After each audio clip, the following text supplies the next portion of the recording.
Thank you, Bill. You gave my talk, so I'm kind of done. Let me see where my clicker is. I also want to thank Kathleen, Camille, PSPP, Aspire, and Hathaway Brown for inviting me here. It's such an honor.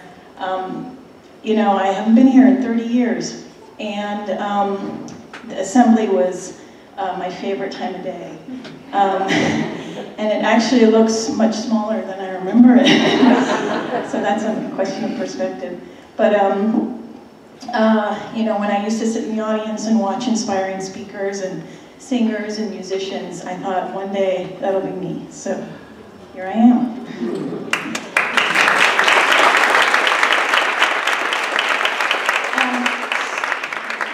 So they've asked me to talk about a lot of things. My journey from HB to Numi, a lot about Numi itself, branding, since I've been doing that for about 16 years and supposedly an expert in it, if anybody needs to learn anything, and tea, and I prepared you a bunch of great teas downstairs after. And then I'll just talk about a little bit, sort of close with some influences I gained from HB. So I'll start from the beginning. This is my middle school graduation picture. And I was here from the 5th grade to the 12th grade. That's me there with the sort of Farrah Fawcett do, back in the 70s. This is my high school graduation, 1984. We were a class of 62, and I see a couple people in the audience. That's me there, I think Dorothy Hamill. And you know, when I graduated, when I was at HB, I really excelled academically. I was in a number of AP classes, AP Math, AP Spanish. I got an award for double language, and I was very good at math and science. And when I graduated, I told my mother that I wanted to study art because I loved art. And she said, "You're too smart for art." And my dad's a doctor, so I was sort of groomed to be the doctor in the family. So I thought that a good compromise was biomedical engineering. I went to Case Western and graduated from there. And well, I was also from an immigrant family, so family pressure to sort of get the stable career was very sort of high on the list. But in my junior year of college, I was in a near-fatal car accident. And of course, that was very traumatic. I was in the hospital for about a month. And through my 20s, I had about 15 surgeries. And I got on my feet again, thank goodness, and you know, made it through and learned to walk. But during my 20s, I really sort of psychologically and emotionally kind of imploded and became very depressed and whatnot. So I was working in a hospital in Boston in a laboratory, and I got fired from my job, and which was kind of a big break, because I said, you know, I only live once, and I want to do what I really want to do. So I decided to study art, and I applied to a school in Boston where I was living, and I got in pretty much with my high school portfolio, and got in with a scholarship, and I went to art school, and then that led me to Italy, where I lived and studied art for 2 years in Florence. And that art really saved my life. It became a healing mechanism to really sort of get on my feet again. So these are the years in Florence. And came back to the US in 1995, and I moved out to California to get my master's in fine arts, and had kind of been working odd jobs, not really sort of, you know, wasn't really doing it for me. And I was working as a substitute teacher, and driving home one day, very frustrated, and I had so many ideas, you know, I want to do this, and what if somebody did that? And one of the ideas was to import this dried lime called Numi from Iraq, where I was born. And I thought of one thing that my father said, which, you know, I used to say, I want to try this, and I want to study philosophy, and I want to study religion, and I want to study art. And he said, just choose one thing, and couldn't master that. So I chose Numi. And we went on a family trip to the Grand Canyon, and my brother was there with me, and so we started talking about it, and he said, I want to do it too. We both sort of serendipitously had the idea at the same time. So that's really kind of where Numi was born. So I will sort of go into kind of the Numi story and everything about our brand and our company. It's a labor of love by my brother and I. And I'm the artist behind the blends. My brother's the alchemist, so he makes all the teas. And he, prior to starting Numi, he had his own sort of wiggly journey and had opened up tea houses in Prague. So he knew all about tea, and I loved art, so we married both those passions together to start the company. And we launched in 1999, excuse me. We kind of noticed that there wasn't that much variety or quality in the tea market, even though we were told it's a saturated market, how are you going to do it, etc. And but he had known some herbs that didn't exist in America before, like rooibos and honeybush from South Africa. I don't know if anybody's familiar with those teas. And we were the first to market with those teas. And we used fuller leaf quality teas. We used real ingredients, and we became one of the fastest growing tea companies in the country. So originally what we did is he had photographs that I ended up painting, and then they made it onto the boxes. So these are some of them. This was our original packaging, and then we changed after that. And you know, really kind of the whole purpose for me with the brand was to communicate a sense of slowness. I thought America, having lived in Europe and coming here, I just thought everybody's on a rat race to try and get somewhere, and why are we in such a hurry? And so that was really my principal message in the brand, and to allow people to take the tea transformation. We used to say tea is liquid meditation, inviting you to take the time and space to find your own thoughts and visions. We invite you to take the tea transformation. And this was our line of teas that we launched throughout the United States. And so we, in our first year, we were very lucky because we got a home equity. We got a loan from my dad based on his home equity line of credit for his house. So we were extremely fortunate and blessed by that. Our first year, we did 16 trade shows. We were 2 employees. My parents were our roadies. And we worked out of my small 750 square foot apartment. That's actually not my car, but it was an apartment in the house. And the kitchen was the warehouse. And actually the family room was sort of the warehouse and the office as well. Currently, well, we moved 5 times since then. And we're currently 35 employees. And now in a beautiful space in Oakland, California, which my mom helped us design, actually. This was our last retreat.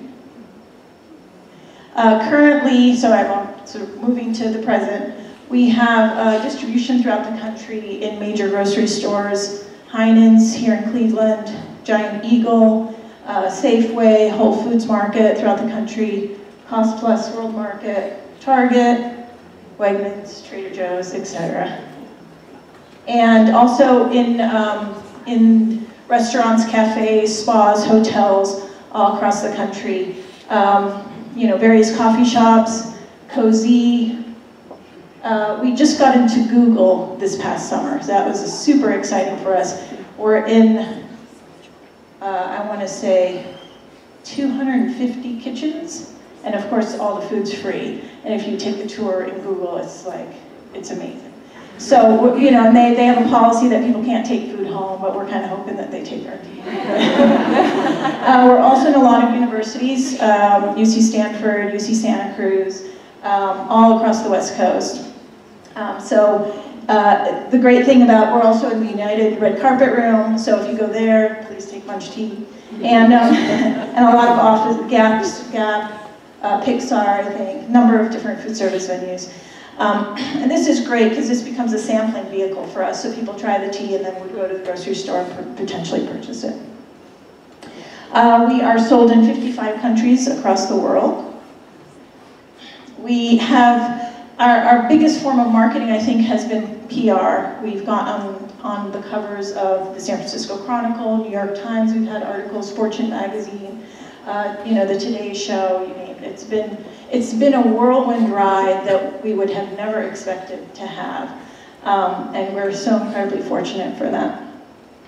And have received numerous awards from packaging to sustainability to good citizenship, fastest growing companies, entrepreneurs, etc. So just a little bit about the brand and products. Our vision is to inspire well-being of mind, body, and spirit through the simple art of tea, as Bill mentioned. We pride ourselves on about 4 or 5 main principles. One is our product, so we sell tea, not chewing gum, so very proud that people can share tea and share that moment and feel good. People, which I'll talk a lot about. The planet and what we use in terms of our packaging and our responsibility and consciousness around that. We believe that our company has a purpose, and at the end of the day, we have to make a profitable business in order to sustain our business. And our promise is through authenticity, creativity, and commitment to people and planet, we bring you the purest tasting organic tea.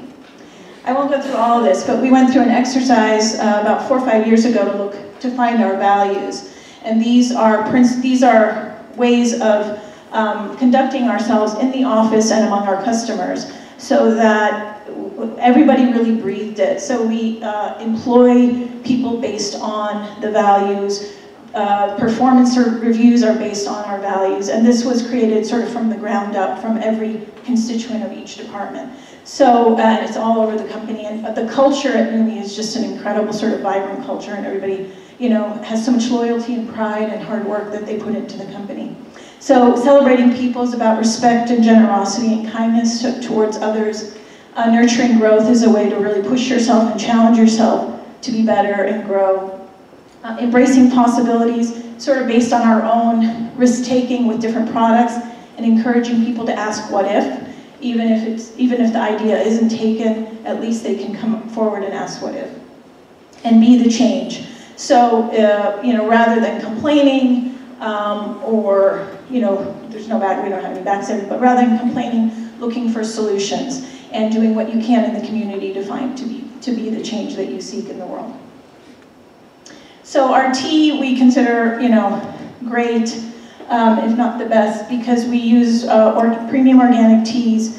We only use real fruits, flowers, and spices. We don't add any flavorings to our tea. Many of the teas that you find out on the market are sort of doused with some type of oil or flavoring. So we want nature to speak for itself and believe that you don't need anything to add to it. We use a fuller leaf than most companies on the market. You'll see the first 3 on the left. On the left are Numi's teas, and the one on the right is dust. So when you have dust in a tea bag, it generally will taste very bitter because there's a lot of tannin that gets released. So a fuller leaf means a richer quality taste. This sort of just shows you the different kinds of teas that are made with flavorings. So our Earl Grey, we age the orange peel with black tea. Our orange spice, we use real orange peel. Our white rose, which you're going to be tasting, uses the real roses. So nothing is sprayed with some sort of flavoring that's created in the laboratory. And I think that's what really sort of makes people come back to try it over and over again, is the quality of the product. Some folks don't know that the importance of organic in tea is that when tea is picked, it's not washed. So if you buy an organic apple or strawberry, whatnot, or non-organic, you can rinse it before you eat it. But with tea, the first time it's getting rinsed is in your cup. So any residues that might be in there will go directly, you'll consume it. And then beyond just ourselves, the farmers and the pickers do get affected by the pesticides that are sprayed onto the tea. The products that we have innovated, this is, in terms of my role at Numi, is mostly in sort of new products and packaging and everything that you see here. So we have been considered leaders and innovators in our industry for all the various teas that we've introduced. So this is the first dry desert lime from the Middle East. It's a citrus tea. It's a tea of hospitality that we drink in Iraq. And it inspired the company and its name. And this is my brother in Egypt with the farmer. As I mentioned, there were two original herbs that we introduced, rooibos and honeybush. They're very popular in Europe back in the 90s, and they've now become mainstays in all the different tea companies that you see across the country. We had our rooibos chai in Trader Joe's for a number of years. These are flowering teas. So these are hand-sewn tea leaves and flowers, and when you steep them in hot water, they blossom open. And I'm going to show you a video in a little bit to show you how those open up and the process of making them. We have various gift items, and the gift item on the left was one outstanding food gift out of about 10,000 entries at the New York, from the Specialty Food Association, and in 2006, and is one of the top-selling Amazon gifts, food gifts in Amazon. Also sold in Costco's. And then these teas, pu'er. Pu'er is a fermented tea that grows in China. It hadn't existed in America. I mean, it exists, but nobody had brought it to America, so we brought a whole line of pu'er teas, and I'll get into the processing of it, but it's very healthy, and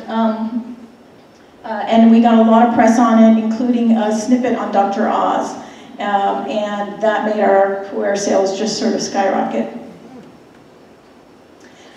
This line of teas we introduced in 2013. They're called savory tea, and this was kind of a weird one, and we got exclusive in Whole Foods Market for about 6 months, and they're a line of vegetable, herb, and spice infusions.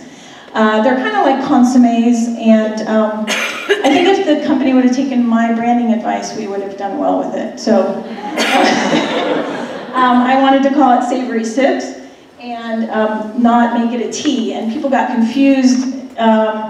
People got confused about it being a tea, and they didn't quite understand it. So unfortunately, it's been discontinued. But if you're interested, you can find it online. They're really actually delicious in cooking rices or rubs and things like that, so people have gotten a kick out of them that way. Last year, 2014, we launched a line of chocolate teas, indulgent teas, and I've got one brewing downstairs. These are really delicious and very seasonal items, and they use real cocoa beans and different other ingredients. Most of the chocolate teas on the market, I mean, chocolate tea is kind of a weird thing in itself, but there are a lot of chocolate teas on the market that use some sort of flavoring, but we use real cocoa beans. And this was our last line that we launched, and they're a line of turmeric teas. So we really kind of wanted to ride on the trend of turmeric, which in alternative medicines used as an anti-inflammatory. And this has done exceptionally well across the country. So it's gaining a lot of distribution, a lot of pull, and I think some of the SKUs have become some of our top-selling boxes. So this year, we're introducing sub-brands. So as my sales exec says, we're not a company with, what does he say? We're now a company with several brands, so we're sort of like a mother company that has different brands, so it's kind of exciting. This line is called Care, and the idea of Care tea is to make it more affordable and to kind of make it more of a millennial tea. Millennials are really into tea these days, and we wanted to make something that was more affordable, more trendy, light packaging, very simple blends, and a cheaper price. So these are launching now. Hopefully you'll see them around. And the other line that we're launching is called Inspire. So it's inspired by Numi. So we used our sort of trademark N to create this line, and it's about turning a new leaf. And this line is sort of a high-end, sort of food service, exclusive sort of experience. So I don't know if people have seen the tea bags out there that are nylon and see-through, and they have a fuller leaf. Well, those are all plastic bags, or they're a GMO corn-based bag, and we didn't want to follow that trend. So we found a cotton mesh sachet, and we have full leaf teas in there and whole leaf teas in there. They're fabulous blends. And this is going solely into sort of high-end restaurants and spas. So these should be coming soon to a restaurant near you. So a little bit about our values. It's very important for us, knowing that we're creating a product, to be conscious of what we use in that product. There's a lot of waste, and having another sort of wasteful package isn't cool for us. So we try and do everything we can to minimize that waste. So of course, organic tea is important because it also cultivates and grows the earth. We use a natural biodegradable filter paper in our tea bag. We don't use this sort of plastic or GMO bags. Our boxes are made of 85% post-consumer waste. We have programs that lower all of our sort of carbon emissions and offset those. And most of the elements of our packaging can be recycled or biodegraded. We use soy-based inks and whatnot. And I don't know if people are familiar with B Corp, but we were one of the founding B corporations, and it's companies that do good, basically. So they're for the good of society and for the good of the planet. We created this organization called OSC, which is One Step Closer to an Organic Sustainable Community. And this is a coalition of about 30 like-minded companies. So these are some of them. And the first thing we're trying to tackle is overwraps. So our overwrap for our tea bag is kind of our Achilles heel, because it's made out of a paper, poly, and a foil, and a poly, and you can't do anything with it.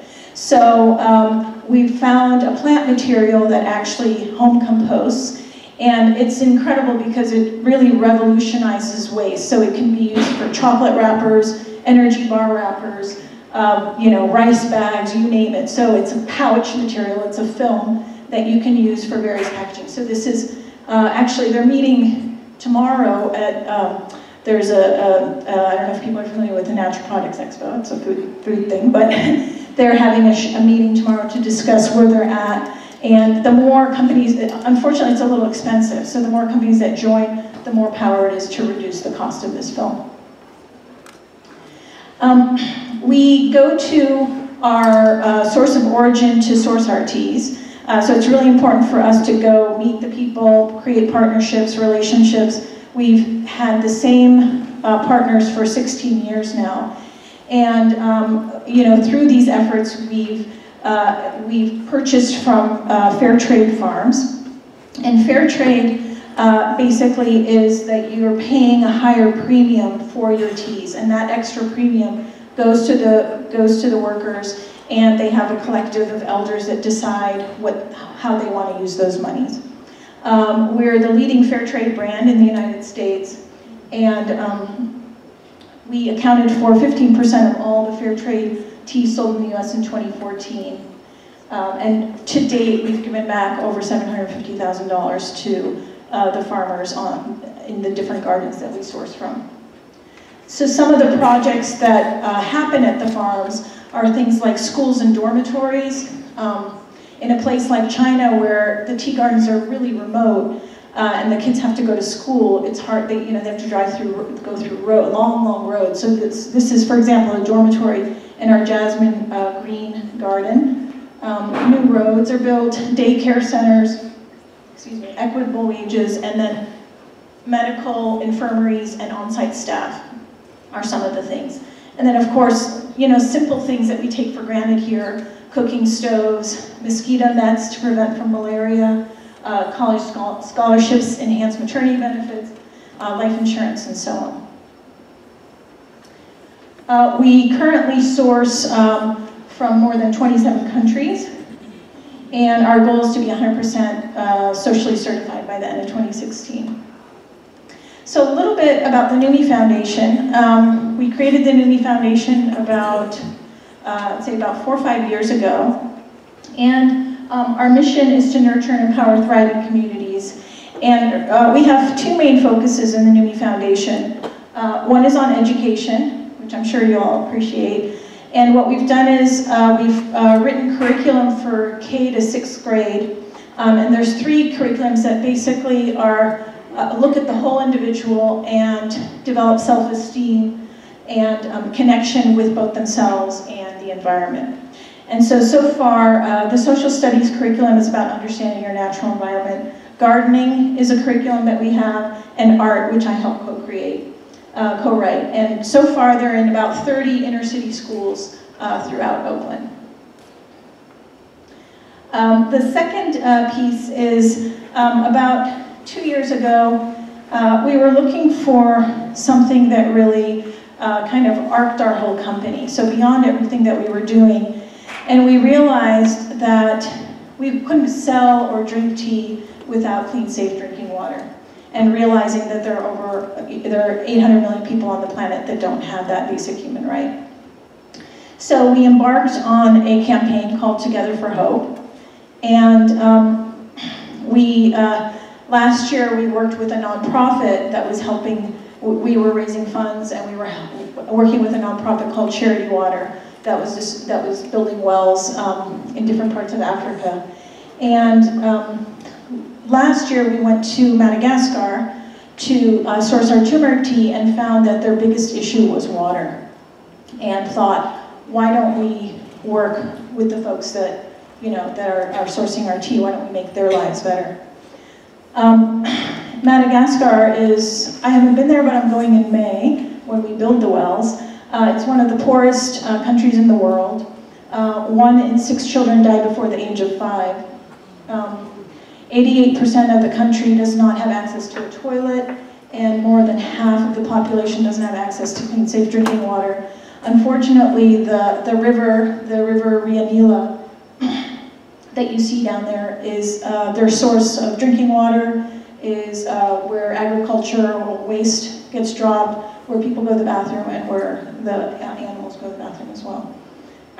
So we actually helped that farm become fair trade and increase their wages from $10 a month to over $200 a month. And so this year, we're building 22 wells to help over 3,500 villagers get access to clean, safe drinking water. $20, if you're interested, we're still raising money, sponsors a child, $100 sponsors a family, and $3,500 sponsors a well. So this is like, sort of for me, the biggest accomplishment I have made at Numi. I'm going in May to watch the wells being built. So I guess I can tell you a little bit about what makes a brand from my perspective. I'm sure a lot of people know these basics, but I thought I would sort of go through the basics and a little bit about my opinion about what makes a brand. First, find out who you are. Find out who you are and do it on purpose, says Dolly Parton. And she's right. Creating a brand is really about knowing who you are and what you want to say to the world. What do you stand for? What do you believe in? What do you hope for? While a person has a soul, a product or an organization or a service has a brand. A brand is a set of unique values. And the branding is really the meaning within. How can you express what you really feel within in all these sort of mysterious aspects of logos and taglines and designs and whatnot? It communicates both the tangible and an intangible. And it really tells a story. So everything that you look at has to give you an aura of what this thing is about, this intangible and tangible product is about. Branding equals differentiated identification. So what does that mean? My opinion, one should brand from the inside out, not the outside in. I believe that if that working from the outside in doesn't work, because then you're basing your identity on what everybody else thinks rather than what you think, rather than how you think or what you think you are, or how you define yourself. What do you offer that others don't and can't, because you are uniquely you, or your company, so you have to think about it as that, it's a company. And obviously be true to yourself. So I think what happens a lot, and what I see a lot in the marketplace, is people try and copy others. And they look at competition, and they look at research, and they look at what other people are doing, and you become a Me Too product in that sense. You don't become yourself. So even in sort of the scope of education, each different educator and each different organization offers something different. So how are you unique and different from anybody else? So in terms of Numi, as I mentioned, our promise is authenticity, best tasting cup of tea, and a commitment to people and planet. And so when people see our products and our packaging and our logos, hopefully they will have the same type of words come up over and over again. It's a quality ingredient, it's a great taste, exotic flavors, worldly, warm, committed to people and the planet, creative, values-driven, generous, all these things. The hope is that that's what would come across. How are you, which means how do you look, how do you act? An identity attached to an inanimate object, says Malcolm Gladwell. Branding is the commodification of meaning. So you're basically taking the meaning and turning it into a commodity. So it's basically what you communicate visually and verbally. A brand is not a logo and a tagline. So people think that a brand is a logo and a tagline, but it's not. It's how that logo, what they communicate and how they communicate, if that makes sense. So how they look, or the type of font style you use. Is it bold? Is it obtrusive? Is it soft? Does it recede? Is it soft and quiet? Is it trying to be, pushing something on you? So all of that are cues to communication. It's your voice and your tone. It's your look and feel, how it gets dressed up, how it sounds, how it looks, what colors you use. All those things are ways of how a brand communicates. And of course, a brand evokes a feeling and communicates an essence and has a personality. Very important when you're creating a brand is to be consistent. So hopefully, as you saw through the presentation, everything that we did was consistent to our brand. It's important to write things down, write down a mission, write down a values, write down your goals, write down these things that are part of your brand, create a style guide, create a template, be consistent across all your visual platforms. Your words and your actions all have to be consistent, so they're constantly reinforcing in the consumer's mind what you're about. It's your reputation, and when you have that reputation, you create loyalty and repeat purchase. So this is a very important piece. Who are they? Who is your audience?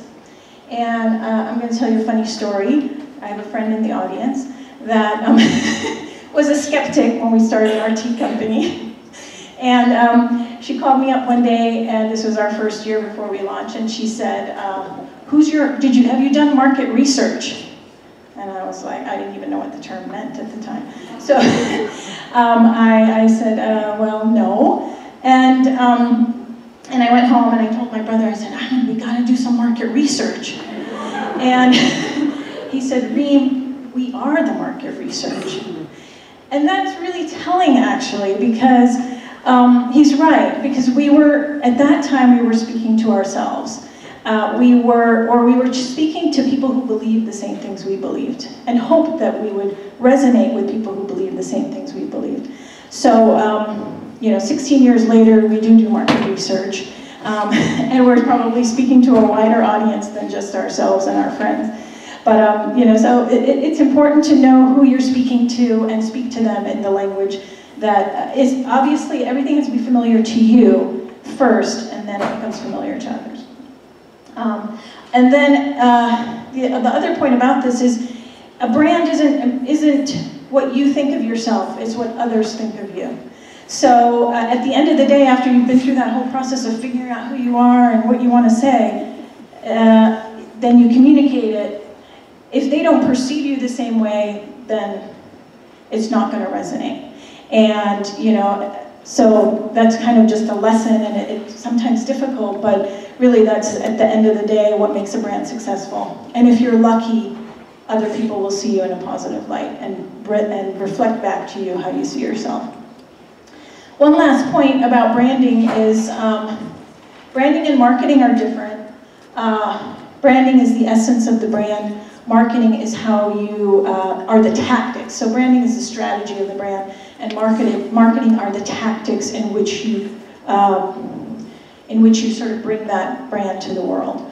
So you know, whether it depends on what you're doing, whether it's a conference or whether it's a promotion or whatnot. These are just ways for people to enter into the brand. But at the end of the day, when they're done, what should resonate, what should stay in their mind is, this is what this place is about. This is what, you know, PSPP is about, for example. This is what Aspire is about. These are the words that need to stick in their mind. This is what Numi is about. So, oh, I'm fast. Okay, so tea tutorial. So this is sort of a tea 101. And I can answer more questions afterwards. So what is tea? So believe it or not, tea is the most consumed beverage in the world after water. It's been enjoyed in China for more than 5,000 years. And Americans have been drinking tea since the 1600s, and if it weren't for the Boston Tea Party, we'd all be tea drinkers now, so, instead of coffee drinkers. So tea's trying to kind of make its way up. And of course, it's been rising steadily over the past 10 years, pretty much due to all of its health benefits, lifestyle changes in America, and a lot of tea houses have been opening up as well. So I'm not going to talk about herbal tisanes. Herbal tisanes are herbs that grow in our backyards, and, well, my backyard in California, I don't know about here. They're not made from the Camellia sinensis plant. Tea comes from one plant called the Camellia sinensis plant. And they're basically infusions that you steep in hot water and drink. So there's millions of types of herbs out in the world, from mint to chamomile to rosemary to our dried lime. So they're fruits, herbs, flowers that you drink. And the flavor, of course, depends on the herb. There's no caffeine in herbal tisanes, and they have all kinds of health properties associated with them. We created the term tisane from the French tisane, and we kind of use sans in French, meaning without tea. So as I mentioned, tea comes from one plant called the Camellia sinensis. It's an evergreen bush that's harvested to about waist height. And from that plant, you get 5 different varieties of tea: white, green, oolong, black, and pu'er tea.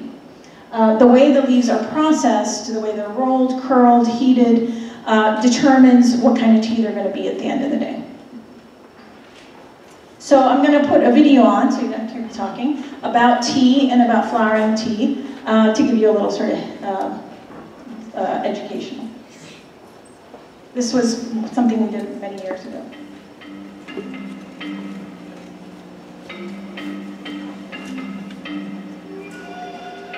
The journey we take to bring you the finest quality organic teas is filled with adventure, endless hours, and strong partnerships with many people. Many of our teas come from various regions throughout China. In the Yunnan province, which is in the southwest region of China, near the border of Laos and Vietnam, we travel through their cities and towns filled with millions of people. Traveling through the countryside of China, we run into amazing villages with friendly people tending to their rice fields, their crops, their homes, and their family. This journey took us over 16 hours, 2 nights, and changing vehicles 3 times. Because it rained the night before, they asked us to get out of the cars in fear of our lives. The Chinese are very resourceful and cultivate every open inch of land.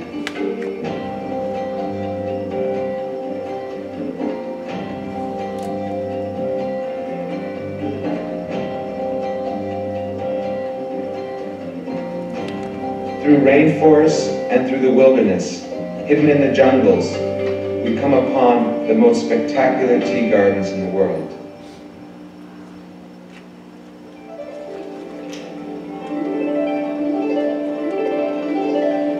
Tea bushes are pruned to about waist height and cultivated in rows for easy picking. Tea is picked between the months of April and October. Premium quality tea, which Numi uses, is hand-picked in these high mountainous regions where the humidity and cloud coverage allows the tea leaf to mature slowly and not be scorched by the sun. What is picked are the top 2 leaves and a bud of the tea bush. Pickers use a quick twisting wrist action to pick the buds and top 2 leaves to fill their baskets.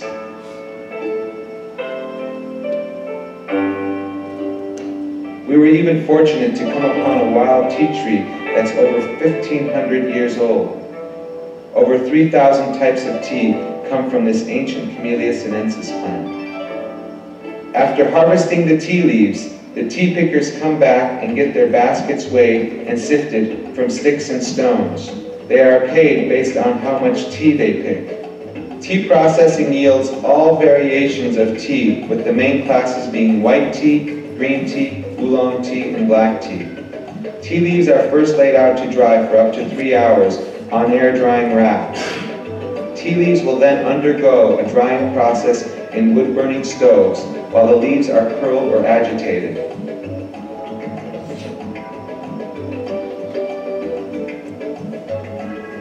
There are many ways to curl, shape, and dry tea leaves. Depending how long the tea leaf or tea bud is left to dry or oxidize, it turns into white tea, green tea, oolong, or black.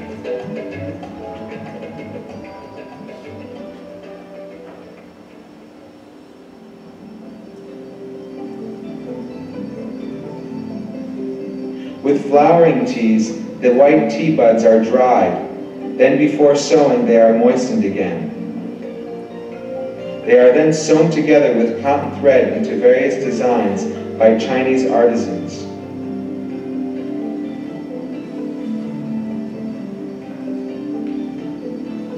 For the more elaborate bundle-like flowering tea shapes, an artisan will first collect between 150 to 200 white tea buds with the stems aligned.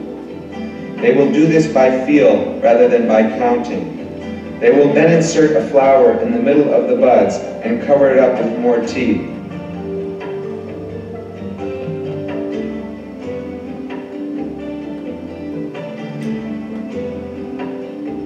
They will then tie a cotton thread around the tea and flower to secure them together.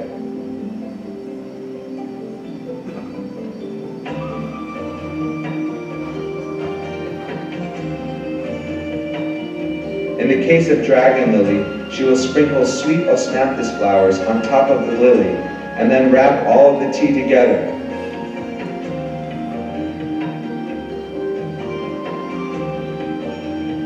Finally, she will wrap the formed bundle with the cloth and then tie a string around it to create various shapes. In the case of dragon lily, a mushroom-like shape.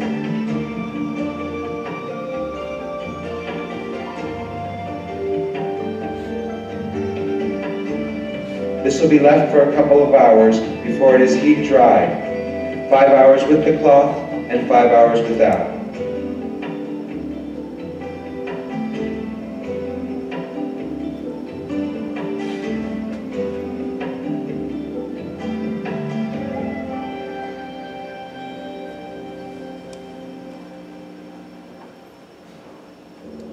When steeped in boiling water, flowering tea will blossom as the leaves expand and the flower is revealed.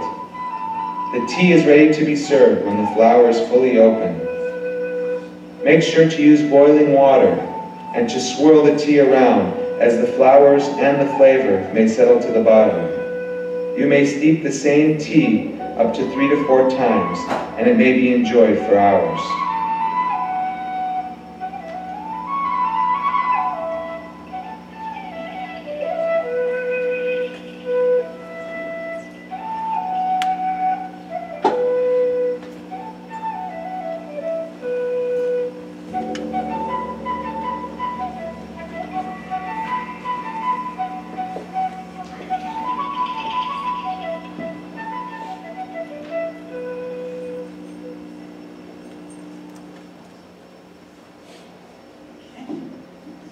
So I brewed a bunch of teas for you downstairs, so hopefully you'll enjoy those. We steeped up some flowering teas, but they're not, you can see them sort of live, but you can't taste them, so just know that you can't pour those out. So, you know, based on the video, after you pick the tea, tea goes through 5 main processes. They leave it out to dry, so it basically goes through a drying process. Then it withers, and the whole idea is a tea leaf is like any bush that you see here. It's just a particular type of bush, and you need to get all the water out of it, so it needs to sort of dry and basically sort of not be moist and moldy and that kind of thing. It gets heated, and heating stops an oxidation process. Oxidation is what happens is when tea gets exposed to light and air. And they also roll the tea sort of for various flavors and styles of tea. So again, one tea plant, just like a goat, creates over 3,000 different types of tea.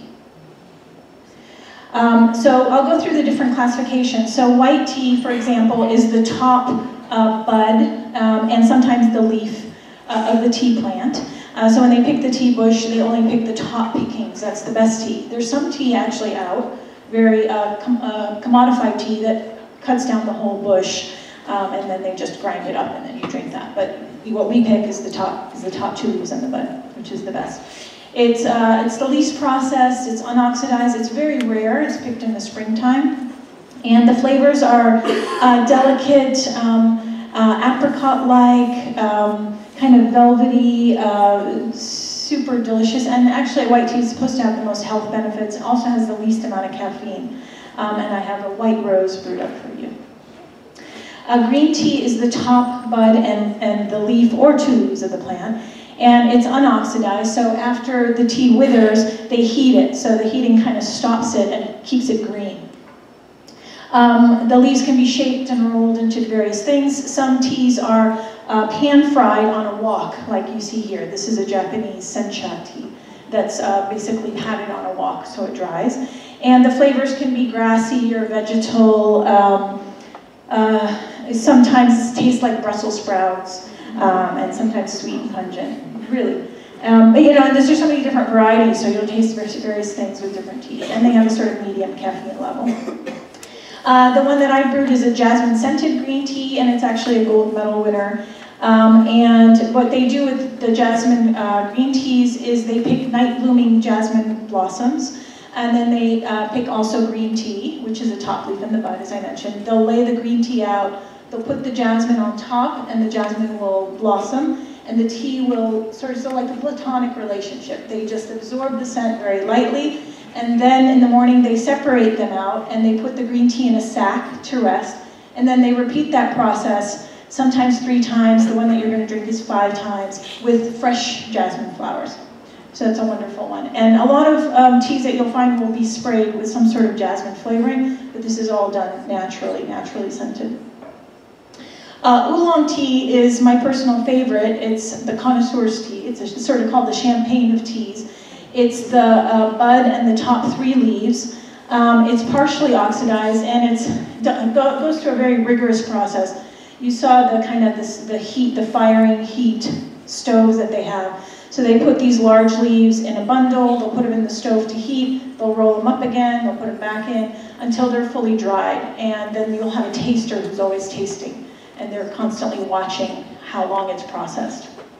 Now, so the flavor for oolong is, sometimes it can range because some are oxidized for about 30%, some are oxidized about 70%.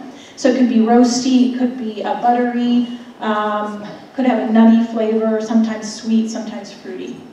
And there's a tea Kuan Yin that's brewed up for you. That means Iron Goddess of Mercy. And that tea got its name because there are lots of legends around tea. And apparently a farmer had drought and he dreamt of the Iron Goddess of Mercy bringing him water. And he grew that tea in his garden, so obviously many years ago. Black tea is the top 2 leaves in a bud. It's fully oxidized, And after they wither the leaves and let them dry, they start to bruise them, which means that they sort of break the leaves apart. So just like you might see a leaf fall here, in the fall, in the autumn time, it'll start getting darker and darker as the leaf starts to break up and the enzymes start to break up. And we're probably most people are familiar with black tea or green tea. And black tea has sort of brisk, deep, full-body flavor, sometimes malty, sometimes chocolatey, and it might be a little bit astringent. Black tea has the highest level of caffeine of all the teas, but all teas have less caffeine than coffee. A brewed tea has about 15 to 75 milligrams of caffeine per 8-ounce cup, and coffee has about 90 to 200 milligrams, so it's about half the amount of coffee.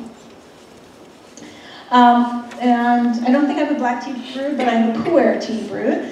And as I mentioned, pu'er is a kind of a rare tea in China as well. And they basically pick the teas from 500-year-old tea trees. So this is how tree was originally harvested in tall trees.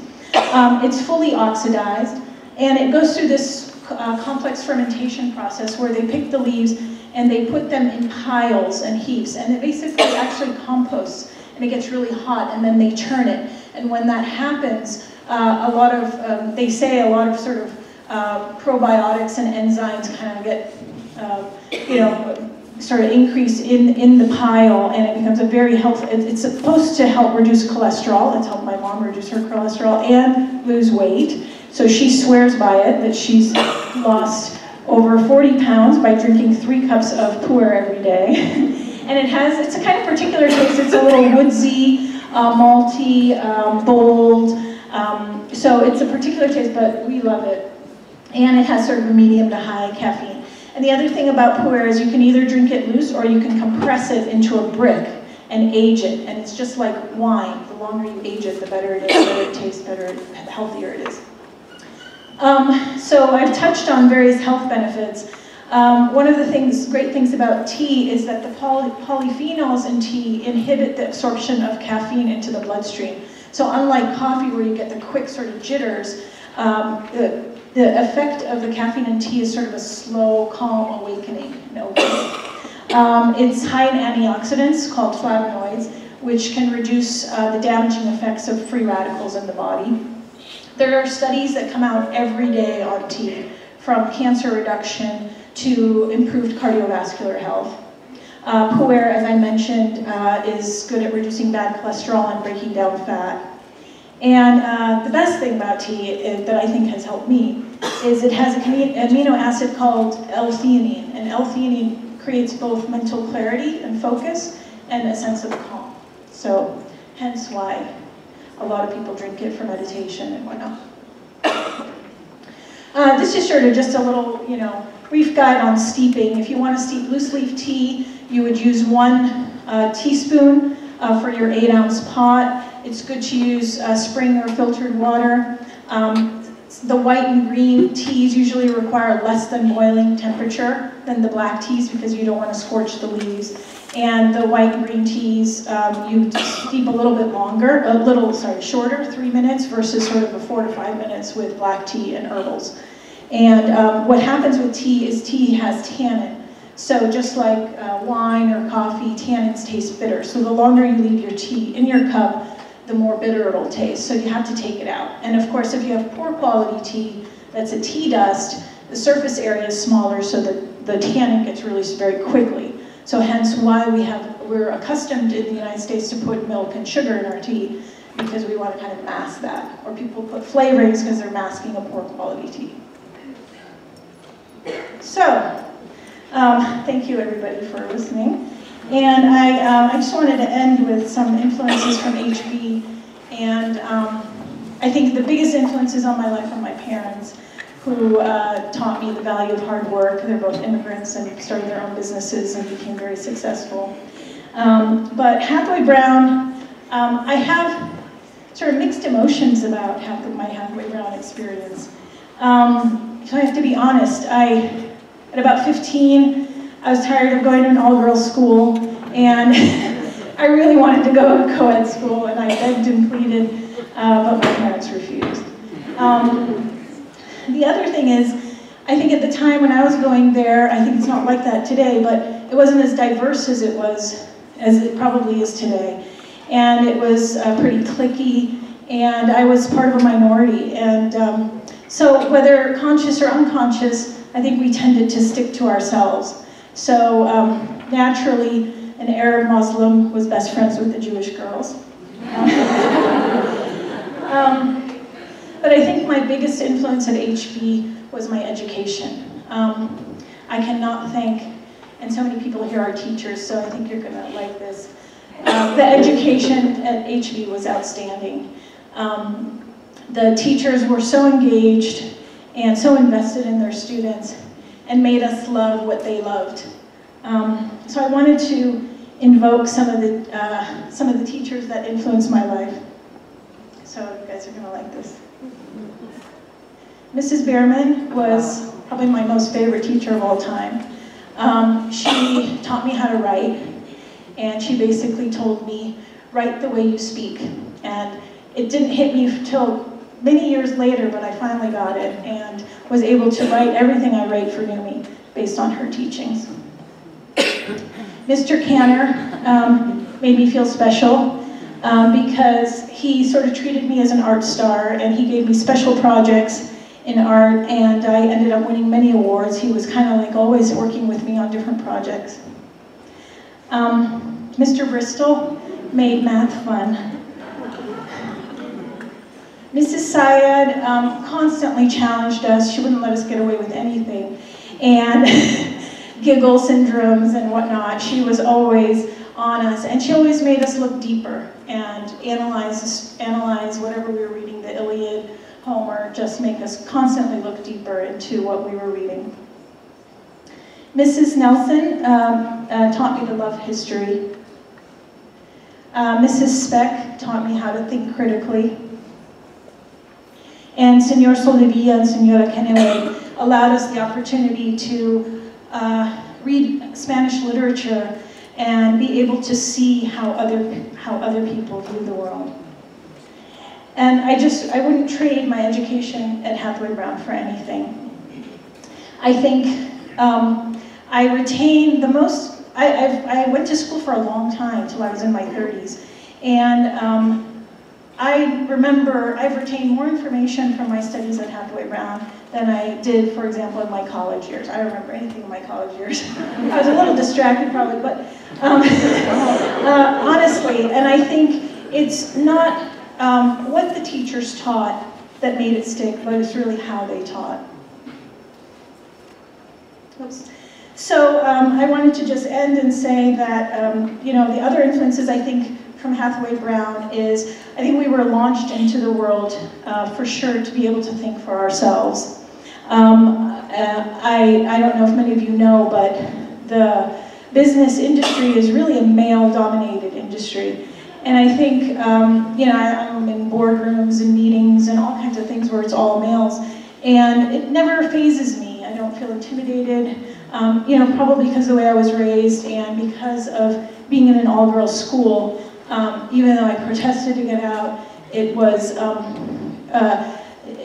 given that time to, you know, there's a lot of studies that show mixed schools tend to favor the boys, and here we were all treated the same, and I think that has helped me so much in terms of being in the business world.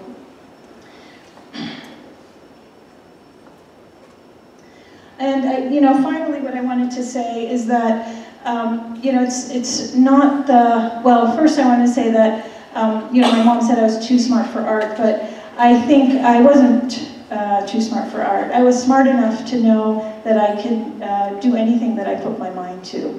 And I think if there are any students out here, I sort of took a wiggly path to get to where I got. And it was through a lot of the adversities and challenges that I did that made me know both who I am and who I'm not. And I think the biggest accomplishment for me is not how many awards or money or accounts we get, but it's really how many people that I can serve through my company. Thank you.